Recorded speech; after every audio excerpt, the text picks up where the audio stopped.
So hey guys, a very good day to you all.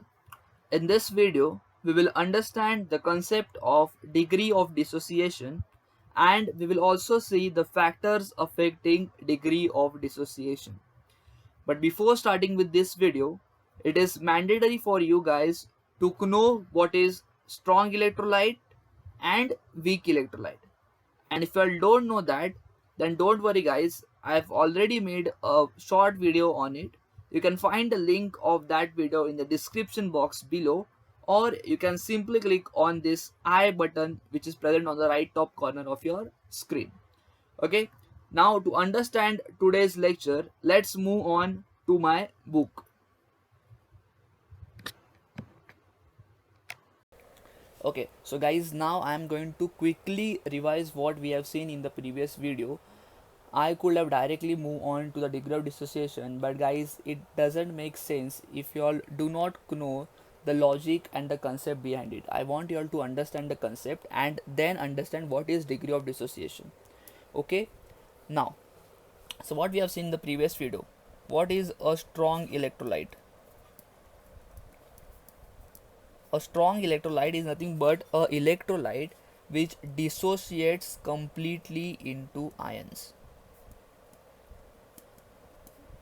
Okay, so if you take 100 moles of a strong electrolyte, all the 100 moles or at least 98 to 99 moles of a strong electrolyte are going to get dissociated completely into ions when you add in water.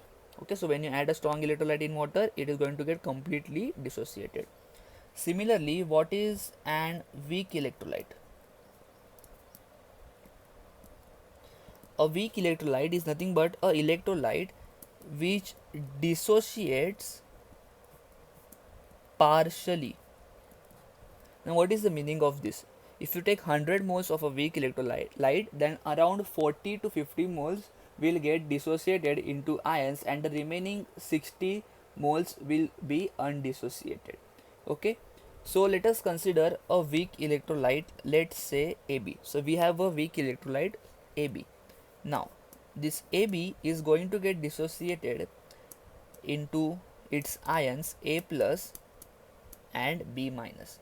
And as we all know that the positively charged ion is called as a cation and the negatively charged ion is called as a anion. Okay, now let's say that I take 100 moles of AB. Okay, so I have taken 100 moles of AB. Now since this AB is a weak electrolyte, therefore let's assume that out of 100 moles 40 moles get dissociated,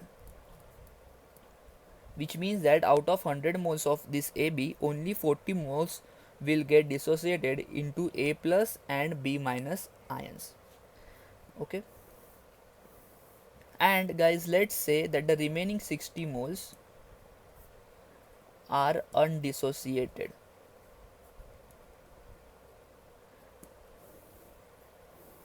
which means that out of this 100 moles of AB, 60 moles do not dissociate into A plus and B minus ions. Instead, they stay as a complete molecule AB.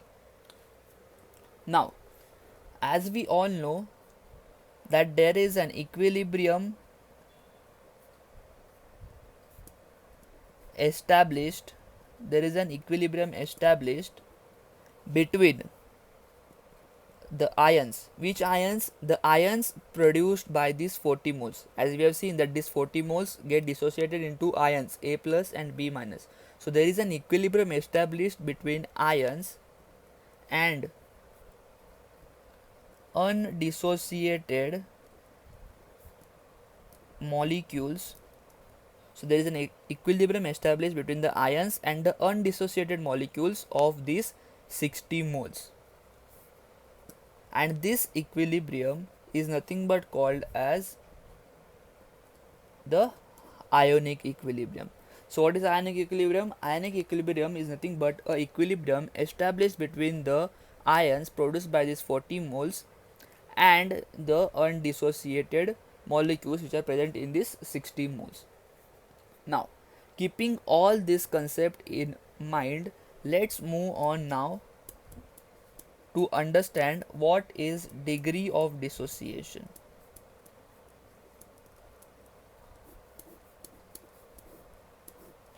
Okay, now let's say, considering our same example, let's say that I have 100 moles of AB. So as we have seen that out of 100 moles of AB, 40 moles get dissociated.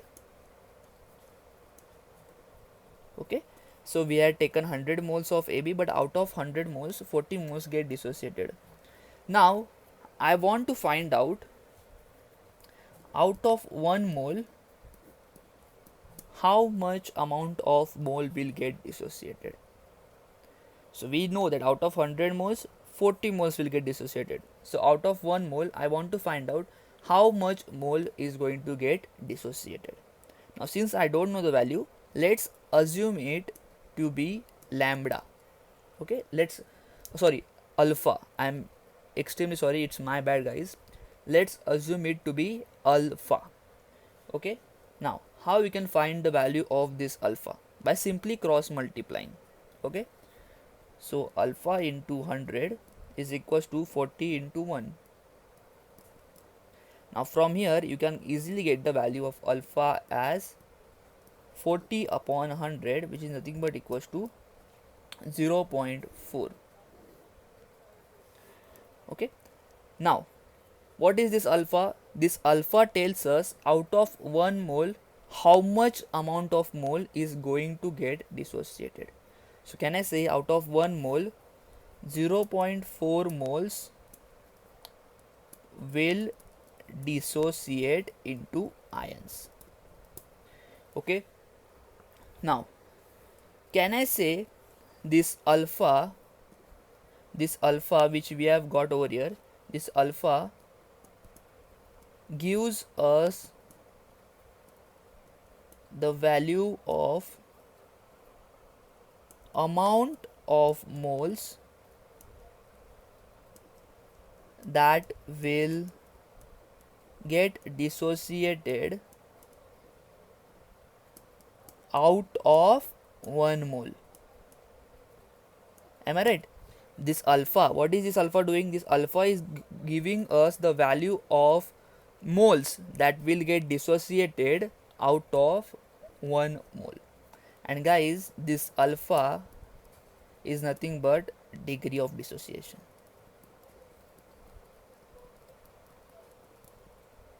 This alpha is nothing but your degree of dissociation. Now if you have not understood, let me explain you all once more quickly, because understanding this concept is very important and nobody is going to tell you all this logic and the concept behind degree of dissociation. Okay, let's understand this.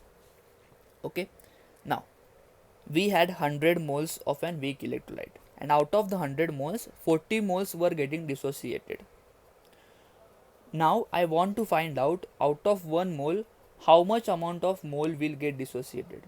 Now since I do not know that, I assumed it to be alpha and I simply calculated the value of alpha. In this case I got the value of alpha as 0.4. But what is the actual meaning of this alpha?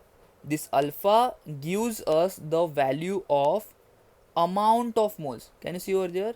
This alpha gives us the value of amount of moles that will dissociate out of 1 mole.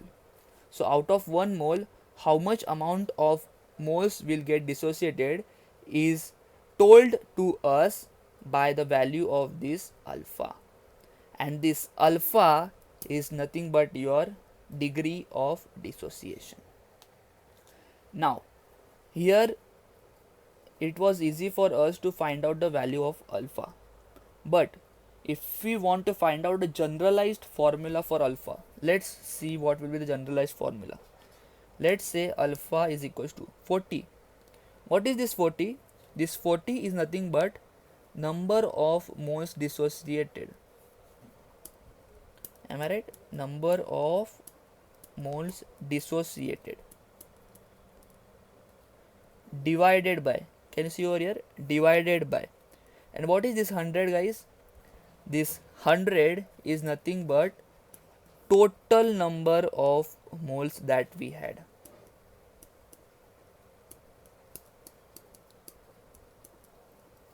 And this is the formula for your alpha. This alpha is nothing but equals to number of moles dissociated, out of total number of moles, that is 100, and with the help of this you get the value of this alpha. Now guys, this formula is okay, this will, you all will get this formula in each and every textbook, but the concept, the logic, this logic is more important. I hope guys you have understood what is the basic meaning of degree of dissociation. So guys, now as we all know, this formula of degree of dissociation helps us to find out of 1 mole how much amount of mole is going to get dissociated.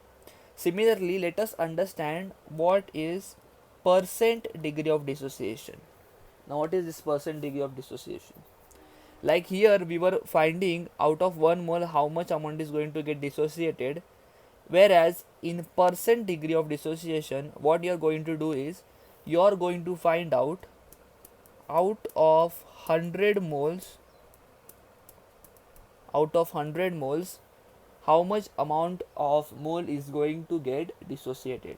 So the only modification in this formula is you just have to multiply by 100 in the numerator.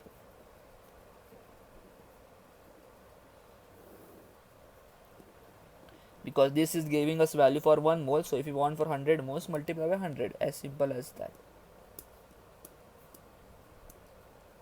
into 100. Okay, so I hope you have understood the difference between the degree of dissociation and percent degree of dissociation. It is quite simple. Now let us check whether this formula is right or not.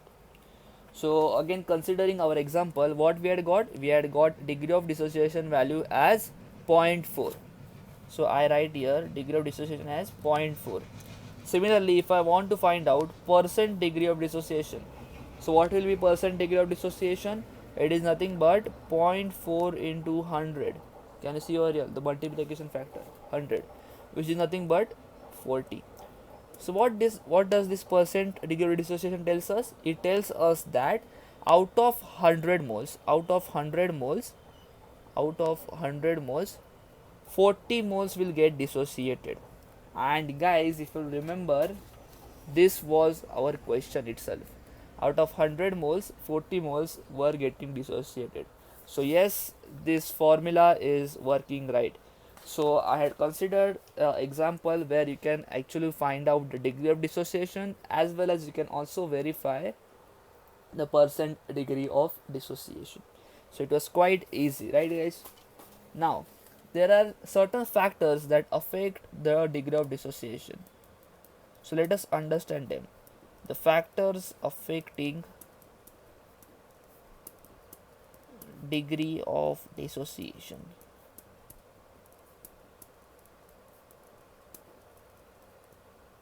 Which is represented by your alpha.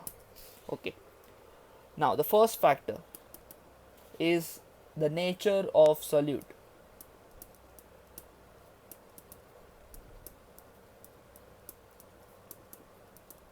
Now what is the meaning of this?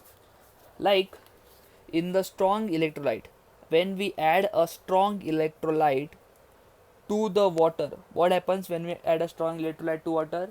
It gets dissociated completely. So here we are adding a strong electrolyte to water. So here water is your solvent and the strong electrolyte is your solute. Whereas when you add weak electrolyte to water, what happens? It dissociates partially. So again, weak electrolyte is your solute, whereas water is your solvent. Okay, I have explained this in the earlier video as well. Okay, now how is the degree of dissociation vary with the change from strong electrolyte to weak electrolyte? Let's see that. Okay, so for strong electrolytes,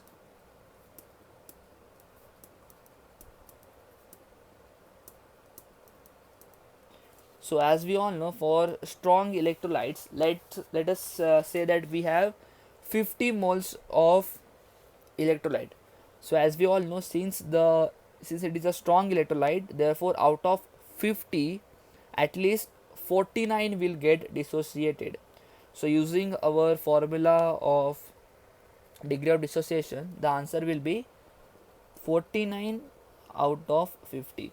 Can I say it is approximately equals to 1, or most of the time, or even we can say that the value of degree of dissociation for strong electrolytes will be equals to 1, whereas value of degree of dissociation for weak electrolytes, so as we all know guys, that weak electrolytes dissociate partially, which means that let's say you have 50 moles of a weak electrolyte, so out of 50, let's say 10 are going to get dissociated. So the formula, number of moles dissociated, 10 out of 50, which gives you zero point 0.2. So for the weak electrolytes, your value of degree of dissociation will be much more lesser than 1, whereas for strong electrolytes it will be always equals to 1 or almost equals to 1. Okay, now this was our first factor, that is according to the nature of solute, whether it is a strong electrolyte or whether it is a weak electrolyte, the value of degree of dissociation is going to vary. Now the second factor is nothing but the nature of solvent. So as I said just now, you are dissolving is this strong electrolytes and weak electrolytes in water, right? So your water becomes your solvent. Okay, now water is a universal solvent as we all know, but if you change the solvent, okay, so if you change the solvent, if it is a good solvent, then let's say if it is a good solvent, if it is a good solvent, I'm writing this by a upper arrow, if it is a good solvent, then obviously the solutes, that is a strong electrolytes and weak electrolytes, will dissolve more. Okay, and if they dissolve more, then can I say that your number of solutes number of moles dissociated is going to increase. So if your numerator is increasing, can you see over here, if your numerator is increasing, then obviously your value of degree of dissociation is also going to increase. So if you have a good solvent, then there will be good taking place of strong electrolytes and weak electrolytes, and as they are dissolving in a greater quantity, then it is obvious that there will be greater number of moles dissociated. So if your numerator is increasing over here, then it is obvious that your value of degree of dissociation is also going to increase. Whereas suppose if you have a bad solvent, then there will be less dissolve, they will dissolve less, and as it dissolves less, then can I say that number of moles dissociated is also going to decrease. And if this decreases guys, then it is obvious that your value of degree of dissociation is also going to decrease. So this is how the nature of solvent is a factor which affects your degree of dissociation value. Now moving on to the third factor. So the third factor is the temperature of solution. The temperature of your aqueous solution in which you have mixed a electrolyte and water. So what happens in this case is that, see, if your temperature is greater,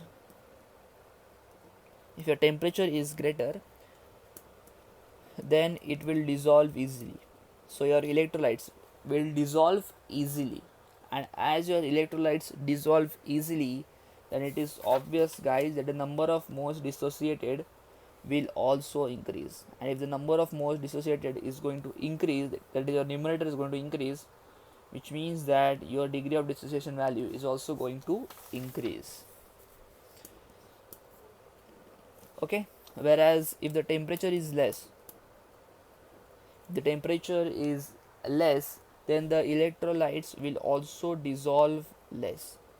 And if they dissolve less, then it is obvious, guys, that the number of moles dissociated is also going to decrease. Sorry, it is going to decrease.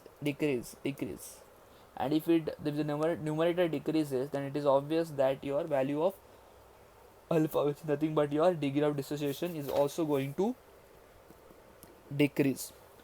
And the last factor is the fourth one, the concentration of solution. Okay, now if your solution is dilute, now what is the meaning of a dilute solution? A dilute solution is the one where you have less amount of solute, like you have less amount of electrolyte. So if your solution is dilute, then it is going to dissolve easily. And if it is going to dissolve easily, then can you see over here, if it is dissolve easily, your value of degree of dissociation is also going to increase. Then if your solute is concentrated, which means that the value amount of this is concentration and this is concentrated, there's a difference. If your solution is concentrated, which means that the amount of electrolytes is more, and if the amounts of electrolyte is more, then they will dissolve less. And if they dissolve less, can you relate it over here? The value of degree of dissociation is also going to be less. So guys, this was all about your degree of dissociation and the factors affecting it. Guys, if you like this video, then please do not forget to subscribe to our channel for more such interesting videos, and do check out my channel where I have uploaded physics and chemistry videos for your class 11th and 12th. They might be helpful for you all.